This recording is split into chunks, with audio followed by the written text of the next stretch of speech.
Chers téléspectateurs, aimables auditeurs, bienvenue dans cette émission spéciale. Le Bureau central d'investigation judiciaire se tient en première ligne de confrontation des menaces terroristes. Le BCIJ veille nuit et jour avec des yeux grands ouverts pour anticiper les risques terroristes et démanteler les cellules avant qu'elles ne passent à l'acte. C'est une course contre la montre pour éviter leur hache d'exécution des plans terroristes. Pour parler du bilan du Bureau central d'investigation judiciaire et de ses défis, nous avons le plaisir de recevoir aujourd'hui M. Mohamed Nifaoui, commissaire divisionnaire à la section antiterroriste du BCIJ. Bienvenue, M. Nifaoui. Merci pour votre invitation. Nous avons également le plaisir de mener cette interview en compagnie de notre confrère Reda Krifi, journaliste à la rédaction de Radio Méditerranée Internationale. Bienvenue Reda. Merci Mohamed. Commençons, si vous le voulez bien, M. Nifaoui, par le triste anniversaire des attentats du 11 septembre et la journée mondiale de lutte contre le terrorisme. Le Maroc a conforté sa position d'acteur international principal dans le domaine de la lutte antiterroriste. Le Bureau central d'investigation judiciaire est en première ligne de confrontation des menaces terroristes. Aujourd'hui, quel bilan dressez-vous par rapport à votre travail ?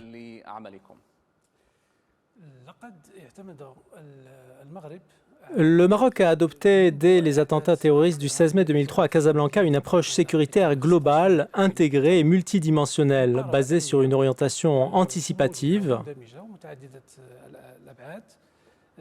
pour quadriller le fléau du terrorisme afin qu'il ne gangrène. Cette approche a été soumise à une bonne gouvernance sécuritaire fondée sur le sens de la responsabilité dont font preuve l'ensemble des services sécuritaires marocains et à leur tête la Direction générale de la surveillance du territoire national pour lutter contre la criminalité terroriste dans un total respect de la loi et des principes des droits de l'homme. Cette approche anticipative a permis en effet de contrer la menace terroriste à travers le démantèlement de 199 cellules terroristes à partir de 2002, dont 97 cellules en lien étroit avec les groupes terroristes sur le théâtre syro-irakien, notamment Daesh, depuis 2013. 379 projets terroristes ont ainsi été avortés, dont certains allaient être exécutés avec utilisation d'explosifs. Le nombre de combattants marocains ayant rejoint le théâtre syro-irakien a atteint 1669 individus. Parmi eux, 931 ont rejoint Daesh, 100 ont rallié le mouvement Shem el-Islam, et plus de 50 combattants ont été enrôlés par le front Fath Sham, ex-front Nasra.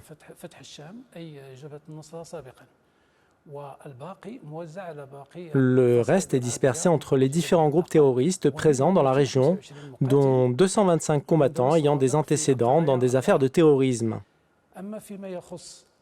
En ce qui concerne le nombre de combattants qui sont revenus des champs de bataille, il a atteint 258 revenants. 645 combattants ont perdu la vie sur le théâtre syro-irakien, soit lors de combats avec l'armée syrienne ou à travers l'exécution d'opérations kamikazes.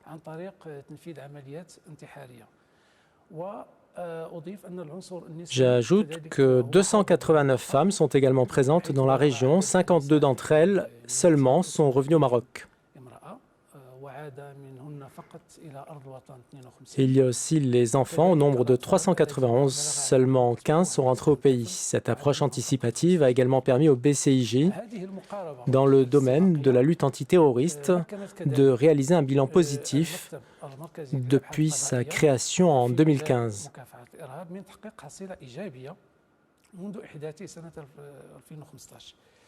حيث بلغ تفكيك الخلايا 72 خلية إرهابية 72 cellules terroristes ont été démantelées jusqu'à présent, dont 66 cellules en relation avec Daesh et 6 en liaison avec El-Fay ou Al-Istihlal. Globalement, depuis 2015, 21 cellules terroristes ont été démantelées cette année-là, 19 en 2016 et seulement 7 en 2017. 11 enfin en 2018 et 12 jusqu'à ce jour pour cette année 2019.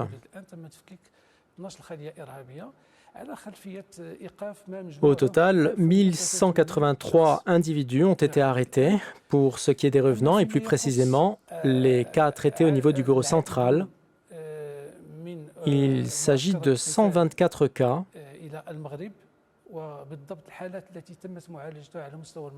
101 de retour du théâtre syro-irakien,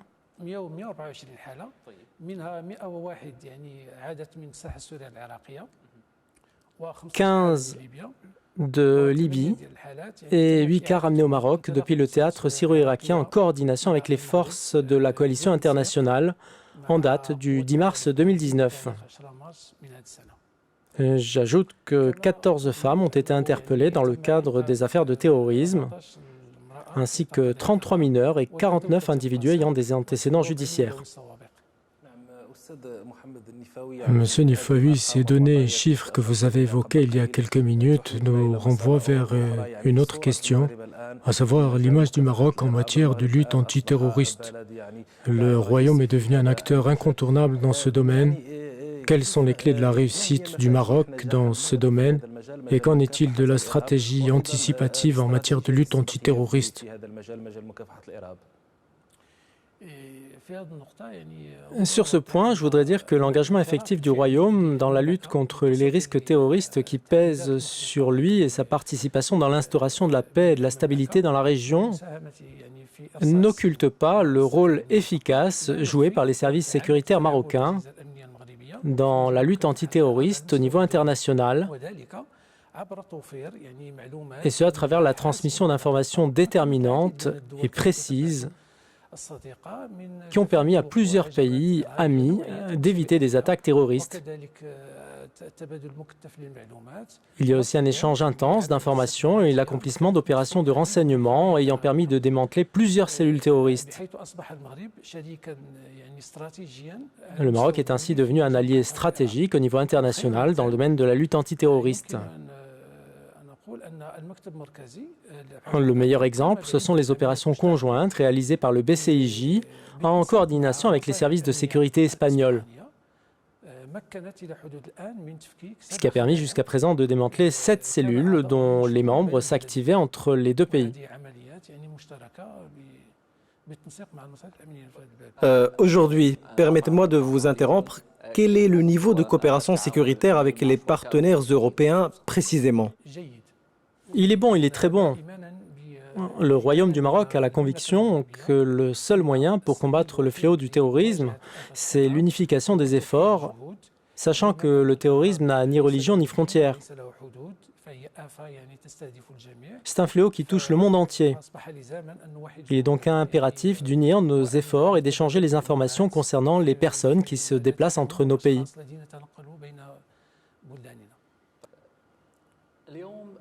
Aujourd'hui, si la coopération avec les partenaires européens est, comme vous le dites, bonne, qu'en est-il des partenaires en Afrique du Nord au vu des menaces qui pèsent sur la région?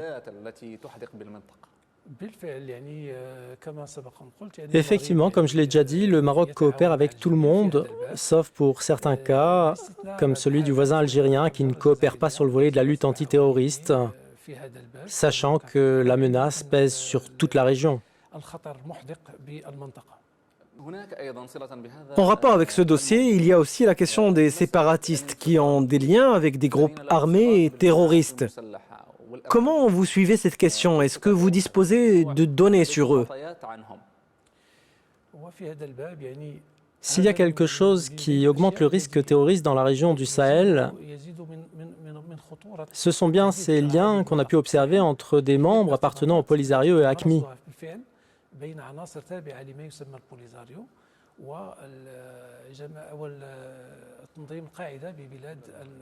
Ce dernier utilise plusieurs membres du mouvement séparatiste pour asseoir sa domination sur la région et pour déstabiliser le Maroc, en plus de l'utilisation de la carte de la pseudo-dimension religieuse du conflit autour du Sahara marocain.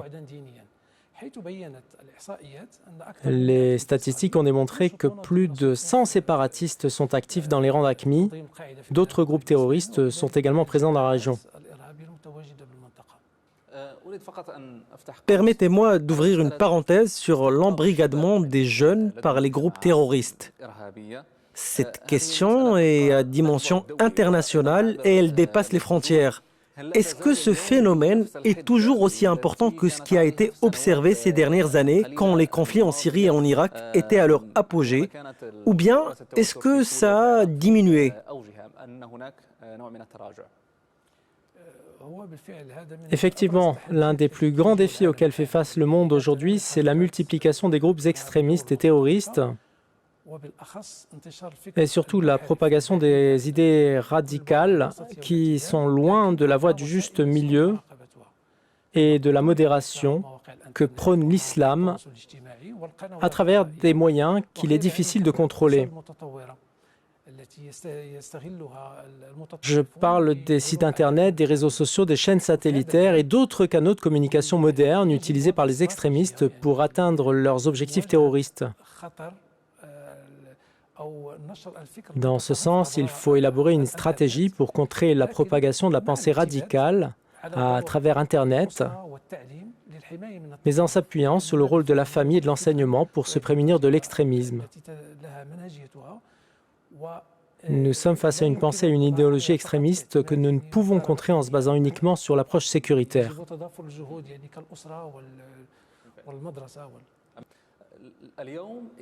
Aujourd'hui, la multiplication des foyers de tension, la Syrie, l'Irak, la Libye, la région du Sahel en général, pour le Maroc, le danger vient de l'intérieur ou bien de l'extérieur?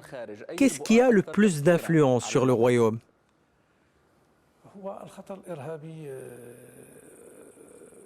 La menace terroriste, c'est un discours extrémiste qui passe à l'intérieur, qui vient de l'extérieur et qui émerge de l'intérieur du pays aussi.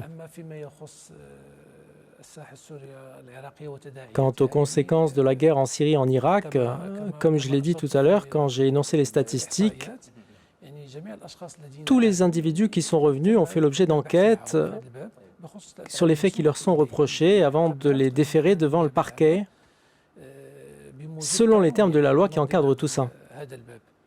Revenons, Monsieur Nifaoui, si vous le voulez bien, au cas libyen. La Libye est le pays le plus proche du Maroc géographiquement. Les deux pays se trouvent dans la même région. Le danger libyen aujourd'hui est-il en train de progresser ou de diminuer? Je parle du danger que représentent les groupes extrémistes, ou c'est plutôt un déplacement du danger à la région du Sahel et à l'Afrique de l'Ouest. Les groupes terroristes profitent de la situation en Libye et dans les zones avoisinantes. Il y avait une prolifération des armes. Aux crimes terroristes sont venus se greffer d'autres crimes comme l'esclavagisme ou le trafic de stupéfiants. Cela constitue un danger pour la région. Il y a toujours des répercussions, ce qui implique que nous devons être vigilants. Il faut qu'il y ait une grande coopération à ce niveau. Il y a un dossier que vous avez évoqué, Monsieur Nifaoui, c'est revenant du théâtre syro-irakien. On parle de centaines de combattants. Il y a une multitude d'approches pour aborder ce dossier, une approche sécuritaire, une approche judiciaire et une approche sociale. Comment vous avez traité ce dossier à votre niveau? C'est vrai qu'en tant que sécuritaire, il faut qu'on clarifie un point important. Le législateur marocain a pris conscience du danger venant du théâtre syro-irakien et a consolidé l'arsenal juridique en abrogeant et en complétant la loi antiterroriste 0303 du 28 mai 2003 à travers une autre loi 8614 du 20 mai 2015 qui criminalise le ralliement des groupes terroristes.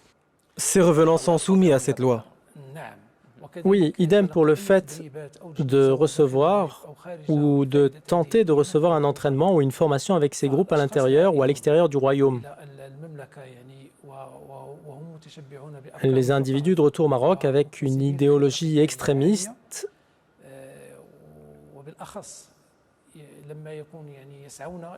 et une maîtrise des techniques de combat, et surtout quand ils servent l'organisation terroriste Daesh, on les soumet à une enquête sur les faits qu'on leur reproche, puis si les investigations confirment leur implication, ils sont déférés devant le parquet et compétents sur la base de la loi 86-14.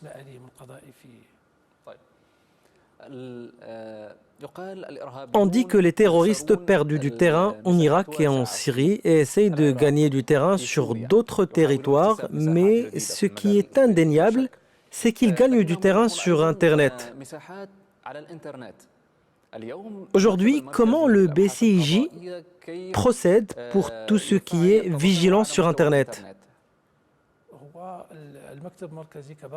Le BCIJ, à l'instar des autres services de sécurité qui travaillent sur la lutte contre le terrorisme, est conscient de l'importance de l'espace virtuel et du danger qu'il constitue dans la transmission du discours extrémiste. Le bureau central dispose de services spécialisés qui travaillent d'arrache-pied et qui disposent de moyens technologiques nécessaires pour contrer ce fléau sous la supervision du parquet.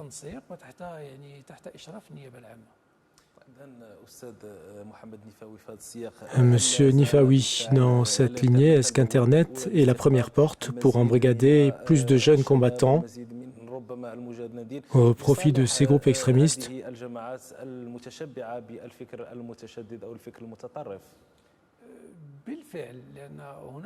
C'est l'un des moyens, effectivement. Ce qui est difficile pour nous, c'est ce qu'on appelle le terroriste du canapé.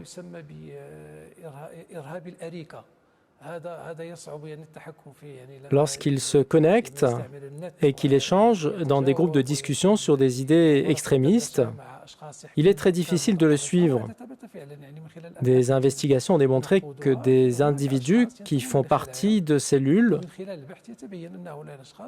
ont tissé des liens avec des personnes actives à l'extérieur du Maroc.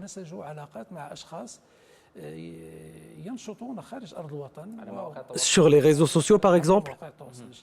Par exemple, on a eu par le passé des cas d'individus arrêtés dans le cadre de démantèlement de cellules, et ces individus attendaient l'arrivée d'un dirigeant de Daesh pour leur apprendre à utiliser les armes et les encadrer avant le passage à l'acte terroriste au Maroc.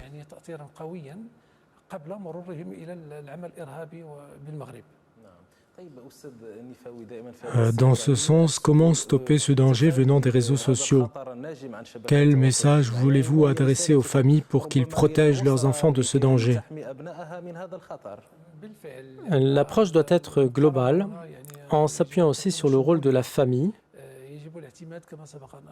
et de l'école pour se prémunir du terrorisme. Quant au discours véhiculé sur Internet, il faut une stratégie. Il faut une stratégie qui ne se base pas uniquement sur l'approche sécuritaire. Cette dernière ne se suffit pas elle seule. Une stratégie globale qui ne s'appuie pas seulement sur le volet sécuritaire. Une stratégie qui ne se base pas uniquement sur l'approche sécuritaire. Cette dernière ne se suffit pas elle seule. J'aimerais ouvrir une petite parenthèse. Le travail du BCIJ est lié au respect des droits de l'homme et bien sûr le respect des droits des personnes arrêtées dans le cadre de soupçons d'extrémisme.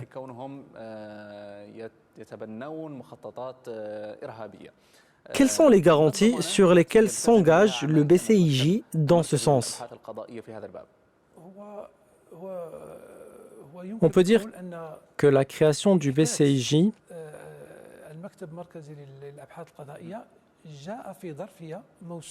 a coïncidé avec une exacerbation du fléau de l'extrémisme sur la base d'une approche respectant les droits humains et la protection de la sécurité des citoyens, qui est en soi l'un des droits humains, c'est-à-dire le droit à la sécurité. Pour ce qui est des droits des accusés dans le cadre des affaires de terrorisme, ils bénéficient de tous les droits que leur garantit la loi, conformément à l'article 66 de la procédure pénale,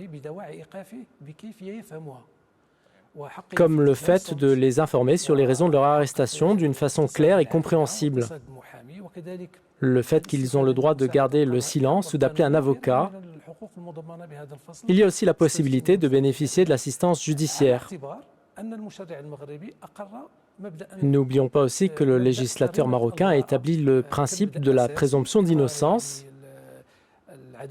qui garantit à l'individu sa dignité avant un jugement qui acte sa culpabilité ou son innocence.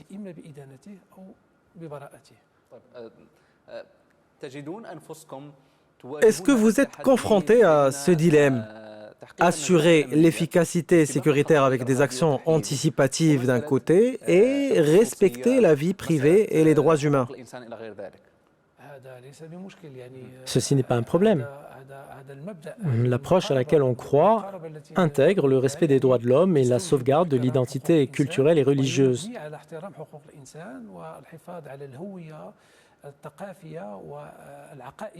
Toutes les actions et investigations du BCIJ menées dans le cadre de ces prérogatives sont supervisées par le parquet compétent, c'est-à-dire celui chargé des affaires de terrorisme à la cour d'appel de Rabat.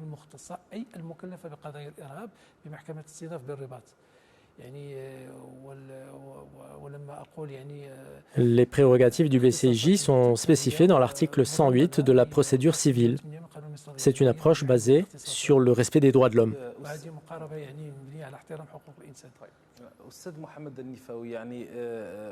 Monsieur Mohamed Nifawi, nous avons parlé de cette approche marocaine pour lutter contre l'extrémisme. Cette approche ne se base pas uniquement sur l'aspect sécuritaire. Quels sont les autres moyens utilisés pour contrer l'extrémisme? En effet, l'approche marocaine est globale et multidimensionnelle. Le Royaume du Maroc a lancé plusieurs chantiers pour stopper la prolifération de l'idéologie extrémiste. Il y a eu la réforme du champ religieux pour le protéger des effets de l'extrémisme, la refonte du Conseil supérieur des ulama comme seule instance habilitée à émettre des fatwas au Maroc, ainsi que la lutte contre la pauvreté et l'exclusion qui sont des sources importantes de l'extrémisme. Monsieur Nifawi, permettez-moi de revenir sur ce volet précisément, la réforme du champ religieux, le volet social et l'approche sécuritaire pour lutter contre le terrorisme qui est devenu un fléau transfrontalier. Aussi, que pouvez-vous nous dire sur l'intérêt accordé aux Marocains qui vivent à l'étranger?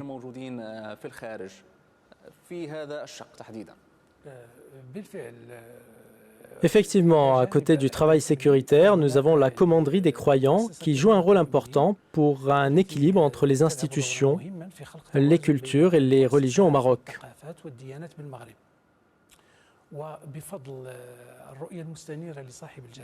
Grâce à la vision éclairée de Sa Majesté le Roi, le Maroc a créé l'Institut Mohamed VI de formation des imams et la Fondation Mohamed VI des oulémas africains pour unir les efforts des oulémas musulmans.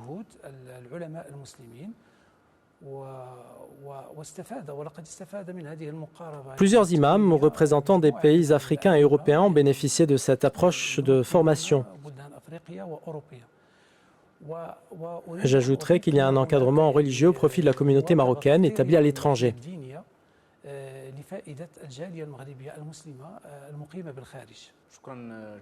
Merci beaucoup, Monsieur Mohamed Nifawi, commissaire divisionnaire à la section antiterroriste du Bureau central d'investigation judiciaire. Merci pour l'ensemble de vos éclairages et merci de nous avoir accueillis au siège du BCIJ. Bienvenue à vous. Merci également à mon confrère Reda Krifi, journaliste à Radio Méditerranée Internationale.